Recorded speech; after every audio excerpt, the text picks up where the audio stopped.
नमस्कार। Welcome to my channel सार्थक परिवर्तन। मैं आशी आपके सामने स्वामी जी की उन घटनाओं को बताने जा रही हूँ जिसमें भारत की संस्कृति को विश्व के सामने श्रेष्ठ बताया था।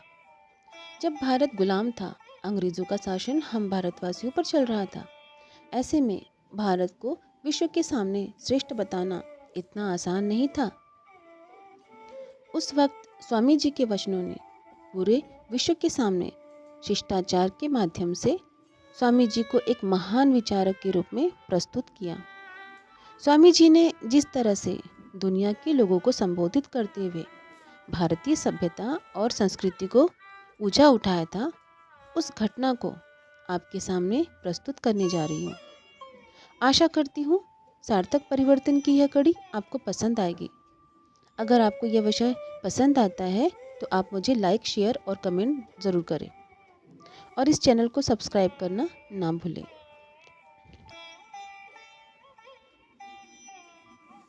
स्वामी विवेकानंद जी के जीवन का एक प्रेरक प्रसंग है शिष्टाचार। स्वामी विवेकानंद जी ने कहा है कि विश्व में अधिकांश लोग इसीलिए असफल हो जाते हैं क्योंकि उनमें समय पर साहस करने का संचार नहीं हो पाता और वे भयभीत हो जाते हैं। स्वामी जी की कही सभी बातें हमें उनके जीवन काल की घटनाओं में सजीव दिखाई पड़ती थी। उपरोक्त लिखे वाक्य को शिकागो की एक घटना ने सजीव कर दिया। किस तरह विपरीत परिस्थिति में भी उन्होंने भारत को गौरवान्वित किया था। हमें बहुत गर्व होता है कि हम इस देश के निवासी हैं जहां विवेकानंद जी जैसे महान संतों का मार्गदर्शन मिला। स्वामी विवेकानंद जी ने विश्व के सामने भारत देश की संस्कृति इतने सुंदर तरीके से प्रस्तुत की थी, जिसके बाद पूरा विश्व स्वामी विवेकानंद जी के विचारों को सुनने के लिए तत्पर रहने लगा और विश्व में भारतीय संस्कृति की पहचान बनने लगी थी।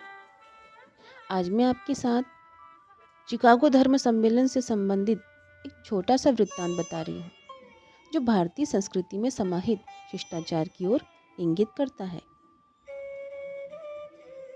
1893 में शिकागो में विश्व धर्म सम्मेलन चल रहा था। स्वामी विवेकानंद भी उसमें बोलने के लिए गए हुए थे। 11 सितंबर को स्वामी जी का व्याख्यान होना था। मंच पर ब्लैक बोर्ड पर लिखा हुआ था, हिंदू धर्म मुर्दा धर्म। कोई साधारण व्यक्ति इसे देखकर क्रोधित हो सकता था, पर स्वामी जी भला ऐसा कैसे कर सकते थे। वह बोलने के लिए खड़े हुए और उन्होंने सबसे पहले अमेरिकावासी बहनों और भाइयों शब्दों के साथ श्रोताओं को संबोधित किया। स्वामी जी के शब्दों ने जादू कर दिया। पूरी सभा ने एक साथ गुंजित ध्वनि से उनका स्वागत किया। इस हर्ष का कारण था स्त्रियों को पहला स्थान देना।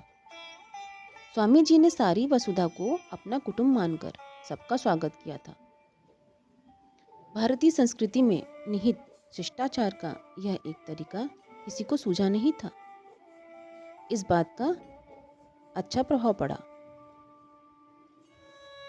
श्रोता मंत्रमुग्ध होकर उनकी बातें सुनते रहे। निर्धारित 5 मिनट कब बीत गया पता ही नहीं चला। अध्यक्ष कार्डिनल गिबन्स ने और आगे बोलने का अनुरोध किया। स्वामी जी 20 मिनट से भी अधिक देर तक बोलते रहे। स्वामी जी की धूम सारे अमेरिका में मच गई। देखते ही देखते हजारों लोग उनके शिष्य बन गए।